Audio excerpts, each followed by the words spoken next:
ನಿಮ್ಮ ಸಂತೋಷವನ್ನು ಕದ್ದುಕೊಳ್ಳೋ ಕಳ್ಳ ಯಾರು ಗೊತ್ತಾ? ಬೇರೆ ಯಾರೂ ಅಲ್ಲ, ಒಂದೇ ಕಂಪ್ಯಾರಿಸನ್. ನಮಸ್ಕಾರ ಸ್ನೇಹಿತರೆ, welcome back to spark with in Kannada. ಇದು ಡೇ 5.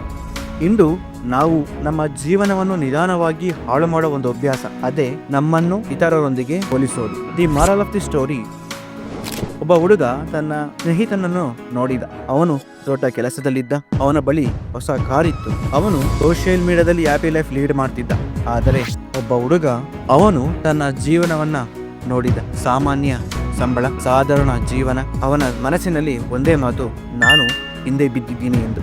ಆ ದಿನದಿಂದ ಅವನ ಸಂತೋಷ ಕಡಿಮೆಯಾಯಿತು. ಆದರೆ ಸತ್ಯ ಏನು ಗೊತ್ತಾ? ಅವನು ಸೋತಿರಲಿಲ್ಲ, ಅವನು ಹೋಲಿಕೆ ಮಾಡ್ತಿದ್ದ. ಸ್ನೇಹಿತರೆ, ಕಂಪ್ಯಾರಿಸನ್ ಯಾಕೆ ಡೇಂಜರಸ್ ಗೊತ್ತಾ?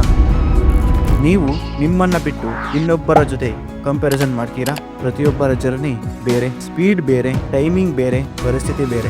ಮರವನ್ನು ಮೀನಿನ ಜೊತೆ ಹೋಲಿಸಿದ್ರೆ ಮೀನು ಯಾವಾಗಲೂ ಸೋಲುತ್ತದೆ. ಕಂಪ್ಯಾರಿಸನ್ ಇಂದ ನಮ್ಮ ಬೆಳವಣಿಗೆಯನ್ನ ಕೊಲ್ಲುತ್ತದೆ. ಯಾಕೆ ಕಂಪ್ಯಾರಿಸನ್ ಮಾಡ್ತೀರಾ?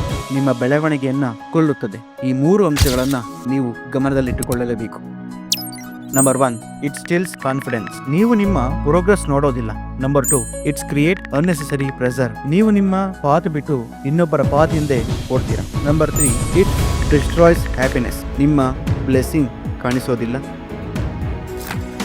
ನೀವು ನಿಮ್ಮ ಇಂದಿನ ದಿನದ ಜೊತೆ ಕಂಪ್ಯಾರಿಸನ್ ಮಾಡಬೇಕು, ಇನ್ನೊಬ್ಬರ ಜೊತೆ ಅಲ್ಲ. ನೀವು 1% ಇಂಪ್ರೂವ್ ಆಗ್ತಿದ್ದೀರಾ ಅಂದ್ರೆ ಆಗ ನೀವು ಗೆದ್ದಿದ್ದೀರಾ ಎಂದು ಅರ್ಥ.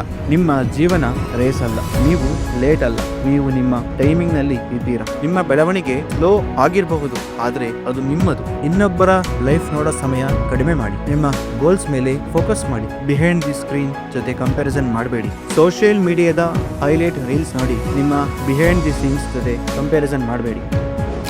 ಇವತ್ತು ಒಂದು ನಿರ್ಧಾರ ಮಾಡಿ: ನಾನು ನನ್ನ ಜರ್ನಿಗೆ ಗೌರವ ಕೊಡ್ತೀನಿ ಎಂದು. ನಿಮ್ಮ ಯೋಚನೆಯನ್ನ ಕಮೆಂಟ್ ಮಾಡಿ. ಜೀವನವು ಯಾವಾಗಲೂ ಹೇಗಿರುತ್ತೆ ಗೊತ್ತಾ? Run my own race.